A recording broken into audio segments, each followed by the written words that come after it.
Hello, Livewire. This is your host, Victoria Williams. I'm in rare form. As you can see, I am out of uniform. It's Saturday. I'm relaxed.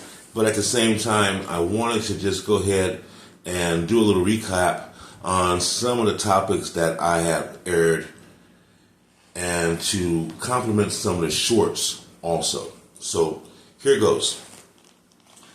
I spent a great deal of time on leads, service, and underwriters in no particular order.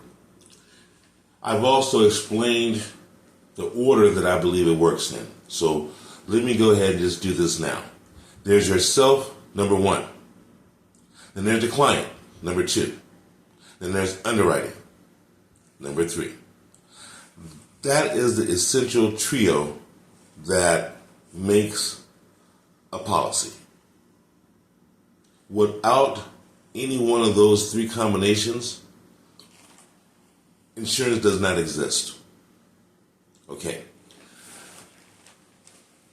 I spent a great deal of time on asking you as an agent, what is your purpose?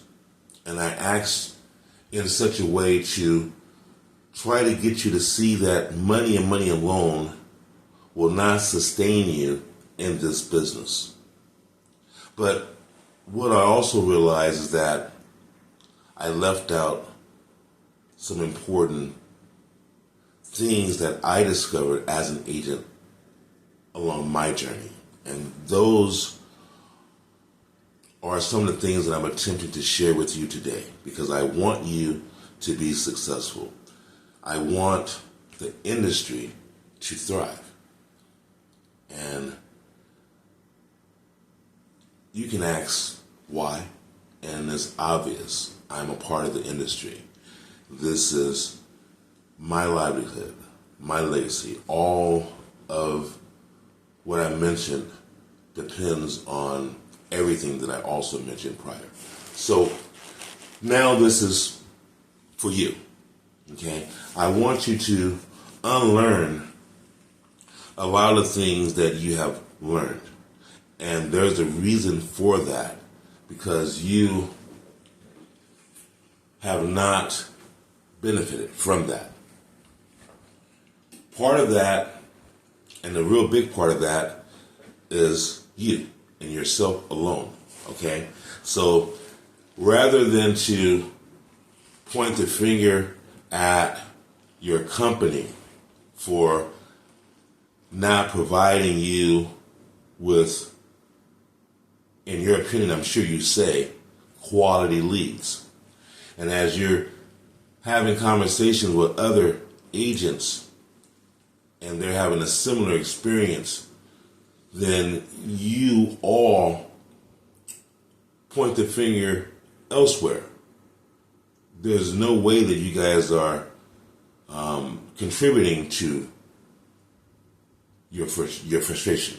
You're just not going to do that. That's not the way that humans think. Okay, so you're not at all saying, well, I could have did this, or maybe I should have. You're not doing that. You may be saying that on your way home from each day, and I'm sure you say that day in and day out, which is the reason why I decided on this Saturday to just shoot at least 5 to 6 minutes, because I'm going to go so direct with this. And I want you to not take a lot of time in thinking about it. Please, as I expressed in the past, get a pen, paper, and jot this stuff down. Or, my favorite, record it, or simply just come back to it again, okay? So, I'm not going to go fast at all, but what I want you to do is just be honest with yourself.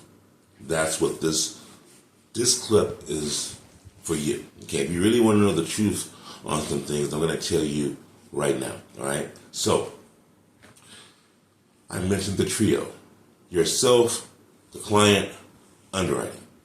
Great. What I have not mentioned is that that's not all you need. Okay. Product knowledge is great. And I'm going to tell you where 85% of you guys are blowing it just with product knowledge and product knowledge alone. Okay, so the definition of product knowledge to the average agent is to know the product. And that's where 85% of you guys are. You know your product. But you do. You do not. I'm going to elaborate on that. You know your product as far as what your product can do. But you do not know the underwriting part of that product. You do not understand the person that fits that product that you have so much knowledge of.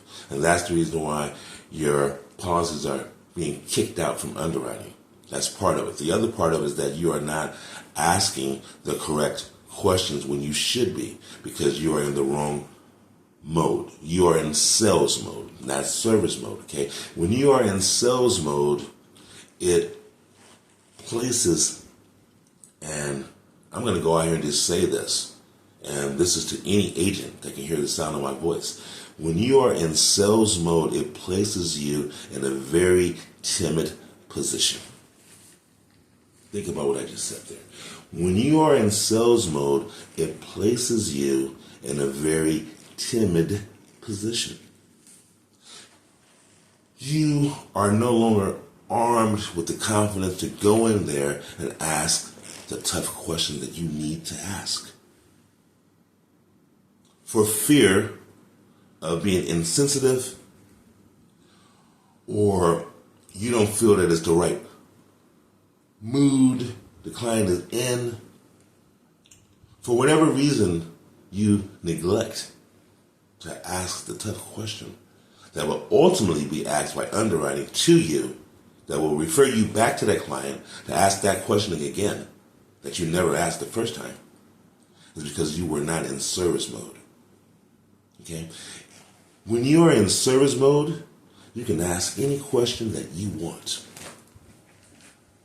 You have absolutely no fear, no shame whatsoever about what you are doing as an agent performing your job, because you are there to service the client, and you express, in order for me to service you the correct way, I will need pertinent information from you that may be sensitive, however extremely necessary, in order for this to work the way that you and I would like it to. Boom, just like that. Now, your client has disarmed themselves because they have more respect for you, and they are aware that, wow, this is a little bit more complicated and entailed than what I thought it would be. Because, see, they're not educated as far as what you have to do, all the necessary steps that it will take for you to assist them.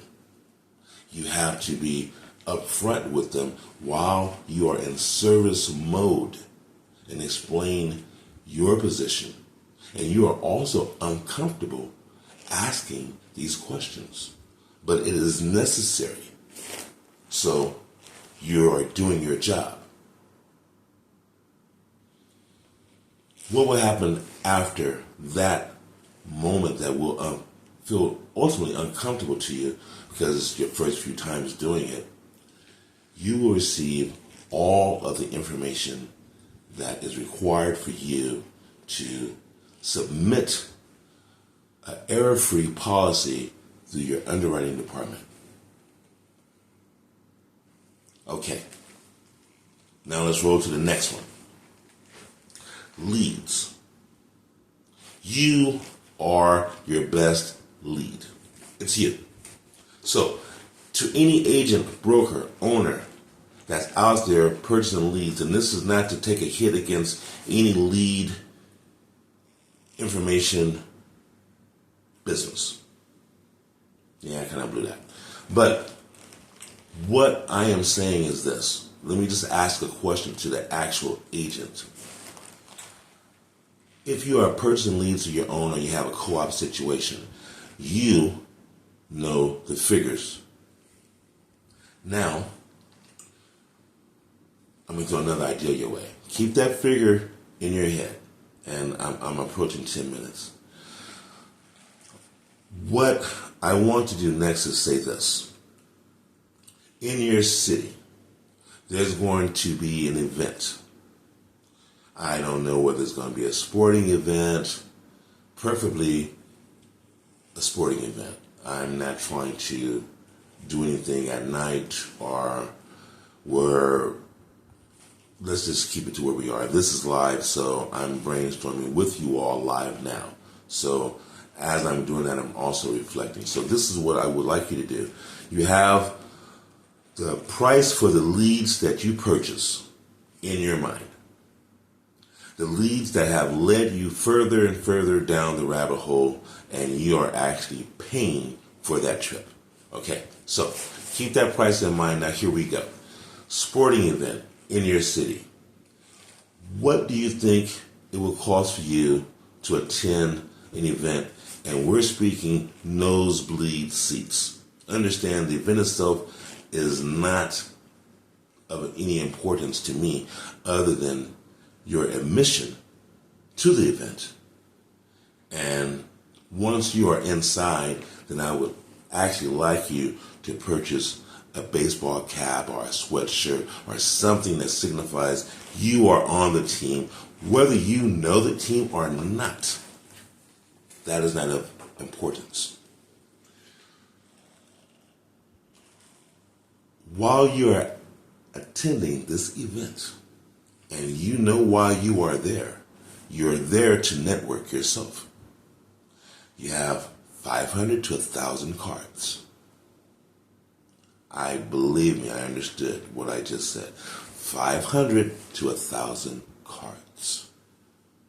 You are in a crowd of people that are going to be happy, enthused, and I want you to cheer along with them also, especially if it's the team of the memorabilia that you are donning on your body.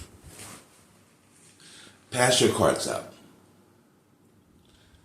Very, very simple process. Hi, how you doing? Team's doing good. Boom, I'm a fan. Here you go. And you move right on to the next person. Now, you passed out probably about 15 cards. Okay? Because you're just not going to do it. Next week or weekend after next, your confidence is going to raise because someone is going to call you from that event. And once that happens, you'll be well on your way to Introduction 101 of Shameless Marketing. Marketing of oneself. Okay, that is the key. Ladies and gentlemen, that is how you generate your leads. You have a small chit-chat conversation when they call you. They're going to tell you, hi, I met you at this place, blah, blah, blah. And you're going to instantly make that connection. And you are live and they're on the wire. The wire of communication between you and that customer. You have just charged your book of business successfully. And whatever happens with that initial conversation, whether it's a yay or a nay, the yay is that you've experienced how to create your own lead or leads. And it was quite cost effective. You were able to get out, fresh air, socialize, proud of what you did as you marketed yourself.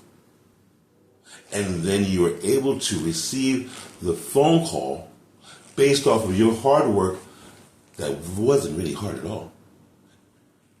And then you turned that into a regular routine. Keeping in mind that the other thing that's on your plate now is underwriting. Now that you have become familiar with what underwriting will and will not accept, what they are looking for, you match your product with the client's needs because you are able to pre-underwrite, so to speak, yourself why you are in the field. And while you're out there in the field, on the phone, you're thinking constantly, hey, I can go over here. I can go there.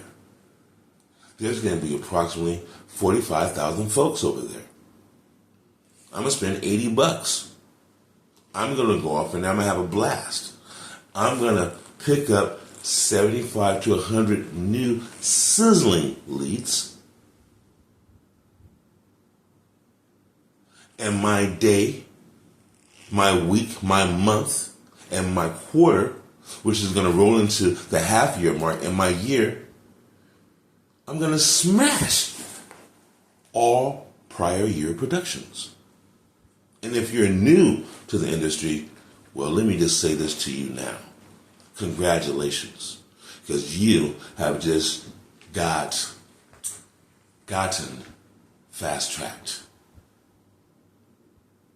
You have to understand your underwriting. I cannot say that enough. They are not your enemies. Do you think that the underwriters have a personal vendetta against you as an agent? Because if you do, what you need to do is forgive yourself of that bad thought and apply that energy in a different direction to help you. So the product knowledge that you think that you know, I'm going to tell you now that you do not, because if you did, you would not be experiencing what you're experiencing at the moment. Okay? So when I said unlearn what you've learned, that includes your bad experiences as well. Okay? Just get rid of it. It is not doing you any good harboring all those negative thoughts and past experiences. Let it go. Let it go. Okay? And wow. Approaching 18 minutes, I want to tell you all, thank you. Thank you so much. And go out and have yourself a blast. Be proud of who you are and what you are becoming. And let the world know that you are there to service their needs. Do not think of clients as potential sales, because you will be in the wrong mood and mode from the very beginning, and you are at a disadvantage, okay? So always think service over sales, and understand that at the very end of a very successful service transaction, so that's what it is. And I just gave you the key. The key was service transaction, service moment, service opportunity. It's going to ultimately end in a transaction, and many, many, many more. Now, some folks equate that as sales. Stay tuned for the next episode. Be healthy. Share, subscribe, like, and return. Thank you.